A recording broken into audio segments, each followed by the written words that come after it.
My name's Zoe Harcombe and I'm author of The Harcombe Diet. In this short video clip, I want to talk about anorexia, which is quite a horrific condition, very, very serious condition, and just give you a little idea about what anorexia is about. I'm a qualified nutritionist. I've got a diploma in diet and nutrition.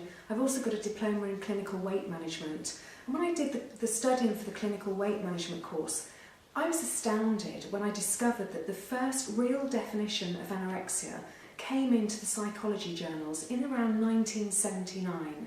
Now, I developed anorexia in about 1980, and I look back now and I think, why didn't doctors spot it when they saw me going in with some of the symptoms that I had at the time, things like periods stopping, just being constantly cold, feeling faint. And it's no surprise when you realise that it wasn't until 1979 that we had a decent definition of anorexia.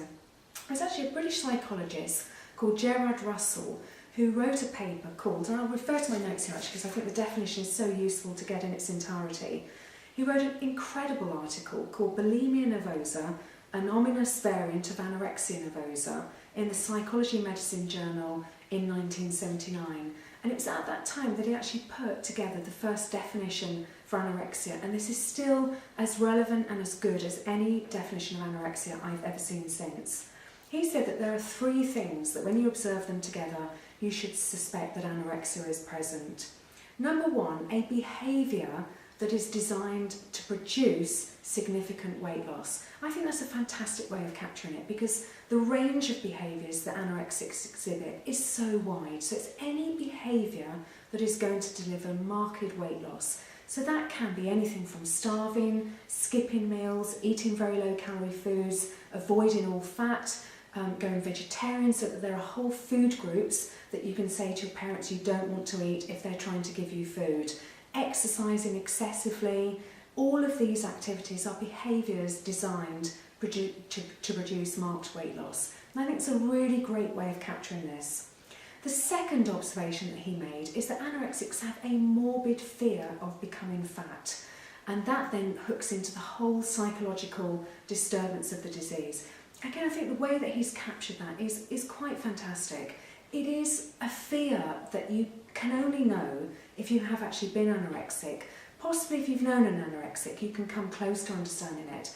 But to have been anorexic and to understand the terror that food holds is quite staggering. And what it then makes you do to avoid social occasions, to lie about what you've eaten. Normally honest people will turn into quite deceptive, dishonest people because they are so terrified of being in a situation where they're going to be forced to eat when it's the last thing on earth that they want to do. And the tragedy of anorexia is that you cannot live without food. An alcoholic can give up, and indeed is encouraged to give up alcohol totally. A cigarette smoker is told just give up cigarettes, never touch them again. What we're trying to do with a bulimic or an anorexic is to say you've got to control your food intake in some way, but you've actually got to eat. So to be terrified of food and yet to have to eat at the same time is about as bad as life gets. Now the tip I just add in here is that to anorexics and bulimics, I would actually say don't even try eating everything in moderation. There are some things that you do have to avoid. And I would say carry on avoiding every single processed food on this planet. Anything with sugar in, white flour, anything in a packet. Just eat as much real food as you can and let your body work with you. Now the third symptom that Russell observed, and this was quite interesting because it was at the time when anorexia was very much seen as a female-only disease.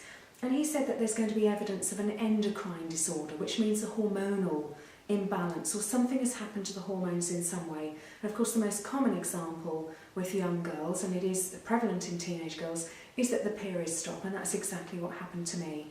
Now we've had to adapt that final part of the definition because so many more young boys, and indeed men as well, are now suffering from anorexia. So we no longer have to look for that third condition, but the first two still serve as fantastically helpful tools in the definition of anorexia.